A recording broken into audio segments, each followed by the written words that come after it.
गौ माता हमारी संस्कृति की आत्मा है। हम भारत सरकार से उन्हें राष्ट्र माता का दर्जा देने की मांग करते हैं ताकि उनकी रक्षा और सम्मान को संवैधानिक मान्यता मिल सके। परमाराध्य परमधर्माधीश उत्तरामनाय ज्योतिष पीठाधीश्वर जगत गुरु शंकराचार्य स्वामी श्री विमुक्तेश्वरानंद सरस्वती जी द्वारा कुंभ मेला वर्ष 2024 प्रयागराज में पूज्य शंकराचार्य स्वामी श्री विमुक्तेश्वरानंद सरस्वती जी महाराज द्वारा गौ को राष्ट्रमाता के रूप में प्रतिष्ठित कर अभय प्रदान करने के उद्देश्य से रामा गौ संसद का आयोजन विगत 6 फरवरी 2024 को माघ मेला क्षेत्र के श्री शंकराचार्य शिविर में किया गया था, जिसमें भारत देश की सभी दिशाओं से 5 लाख से अधिक सन्यासी एकत्रित होकर गौ को राष्ट्रमाता घोषित कराने के उद्देश्य संकल्प लेते हुए 21 बिंदुओं पर धर्मादेश पारित किया गया था, जिसका उद्देश्य शुद्ध देसी नस्ल की गौ माताओं को संरक्षित कर राष्ट्रमाता घोषित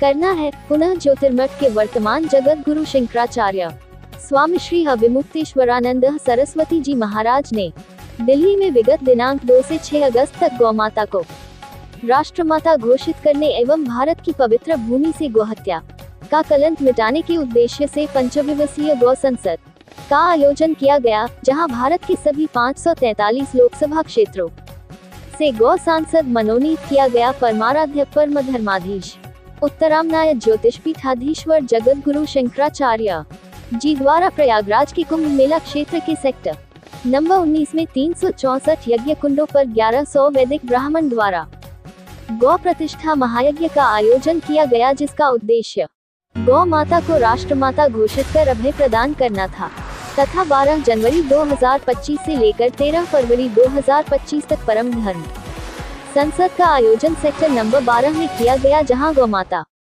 को राष्ट्रमाता घोषित करने के लिए एवं तमाम धार्मिक बिंदुओं पर भारत विभिन्न जगहों से आए साधु सन्यासियों वरिष्ठ लोगों ने अपने विचार के साथ चर्चाएं की और यह निर्णय लिया कि स्वयं वर्तमान पूज्य शंकराचार्य द्वारा भारत के सभी राजनीतिक पार्टियों को एक निश्चित समय अवधि देते हुए यह आग्रह किया कि सभी पार्टियों गौ माता के संबंध में अपने विचारों को बताएं और सुनिश्चित करें कि वह गौ हत्या के पक्ष में है या गौ हत्या के विरोध में है। इसी क्रम में पूज्य गुरुदेव स्वयं दिल्ली की विभिन्न पार्टियों के कार्यालय में जाकर उनके विचारों को जानने का प्रयत्न किया, लेकिन दुर्भाग्यपूर्ण किसी पार्टी या प्रत्याशी ने गौ माता के संबंध में अपने विचार को स्पष्ट नहीं किया। तत्पश्चात पूज्य गुरुदेव के आदेश अनुसार भारत के सभी विधानसभाओं क्षेत्र में अर्थात 3 लाख से अधिक गौशालाओं स्वयं ही निर्माण कर गौ माता का संवर्धन एवं संरक्षण करने का निर्णय लिया गया। इसी क्रम में प्रयागराज के दक्षिणी विधानसभा क्षेत्र के अरेल घाट के समीप, जहाँ अति प्राचीन वैदिक ऋषि भारद्वाज मुनि का आश्रम परिक्षेत्र हुआ करता था, जहां वर्तमान समय में गंगा यमुना सरस्वती की त्रिवेणी स्थली है, वहीं पर भव्य एवं दिव्या गौशाला का निर्माण कार्य कर शुद्ध देशी नस्ल की गौ माताओं का संरक्षण एवं संवर्धन करने के उद्देश्य है। पूज्य गुरु के आदेशानुसार अंतरराष्ट्रीय हिंदू मंदिर जीर्णोद्धार समिति ट्रस्ट एवं अध्यक्ष के द्वारा प्रथम रामाधाम गौ शाला का निर्माण कार्य पूर्ण कर गौशाला संचालन का निर्णय लिया। मनोनीत गौ सांसद श्री धनंजय मिश्रा जी के नेतृत्व में श्रीमती पूजा कौशिक पत्नी श्री भवानी शंकर कौशिक जी द्वारा पूज्य गुरुदेव के विचारों से सहमति जताते हुए अपनी जमीन शुद्ध देशी नस्ल की गौ माताओं के संवर्धन के लिए दिया और स्वयं ही गौ माताओं की सेवा का जिम्मेदारी उठाते हुए गौशाला निर्माण कार्य पूर्ण सहयोग प्रदान किया और यह विश्वास दिलाते हुए कहते हैं कि मैं गुरुदेव के विचारों के अनुसार गौ माता की सेवा करूंगा और गुरुदेव के प्रति मेरा पूर्ण समर्थन एवं समर्पण भाव है, जिससे अंतर्गत रामाधाम गौशाला का कल दिनांक 7 जून 2025 दिन शनिवार को भव्य उद्घाटन कार्यक्रम आदि प्रवर्तक भगवत्पाद आद्य शंकराचार्य द्वारा स्थापित चतुरामनाय पीठों अन्यतम ज्योतिर्मठ की अविचिन्न परंपरा के 55वें आचार्य परमाराध्य परमधर्माधीश उत्तरामनाय ज्योतिष पीठाधीश्वर जगत गुरु शंकराचार्य स्वामी श्री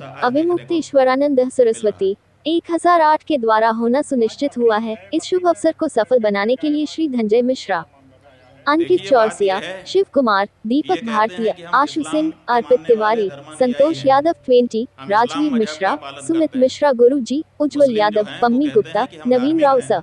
और इस्लाम हमारा धर्म है, ठीक है। ये धर्म कैसा होता है? जो किसी को काट दे, पहली बात। फिर कहते हैं कि हम इसलिए काटते हैं क्योंकि हमारे यहाँ एक घटना घट गई थी। घटना क्या थी? ईश्वर ने कहा था इनके, जैसा कि इन्होंने ही बताया कि सबसे प्रिय जो वस्तु हो वो हमें दे दो। तो सबसे प्रिय वो वस्तु है जो बाजार से खरीद के लाओ और काट दो। तुम्हारी सबसे प्रिय वस्तु वही है। तो ये कैसा धर्म है हमको समझ में नहीं आता है, पहली बात। दूसरी बात ये है, इनके धर्म में ये कहा गया है कि तुम जिस देश में रहो उस देश के कानून का पालन करो। भारत देश में गाय को काटने पर, गौवंश के काटने पर मनाही है। यहाँ पे पशु की क्रूरता का कानून लागू है। यहाँ बकरी भी धर्म के नाम पे नहीं काटी जा सकती है, बकरा भी धर्म के नाम पर नहीं काटा जा सकता है। लेकिन भारत की सरकार इस मामले में नपुंसक हो जाती है, कानून बना के रखती है लेकिन कानून का पालन कराने के लिए कभी आगे नहीं आती है। जब आपने पशु क्रूरता निवारण अधिनियम बना करके रखा है और ये कहा है कि धार्मिक कारण से किसी भी पशु को नहीं मारा जाएगा, हमारे जो श्रौत यज्ञ होते हैं उन श्रौत यज्ञों को आपने बंद कर दिया है। हम श्रुति समर्थित जो यज्ञ हैं वो नहीं कर पा रहे हैं। क्यों? क्योंकि जब हम करने के लिए चलते हैं तो आप कहते हैं कि धर्म के नाम पे आप यहाँ पर पशु हत्या नहीं कर सकते हैं। तो ऐसी परिस्थिति में आपने पूरे देश के मुसलमानों को किस बात के लिए धर्म के नाम पर हत्या करने की छूट दे रखी है?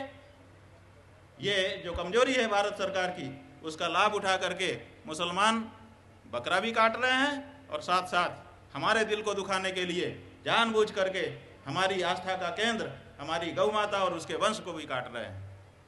ये भारत सरकार की शह पे भारत देश में रहने वाले मुसलमान कर रहे हैं। अगर भारत सरकार की शह ना होती तो भारत देश में रहने वाला मुसलमान किसी देश के कानून से कैसे भिड़ सकता था? तो ये लंबे समय से चला आ रहा है।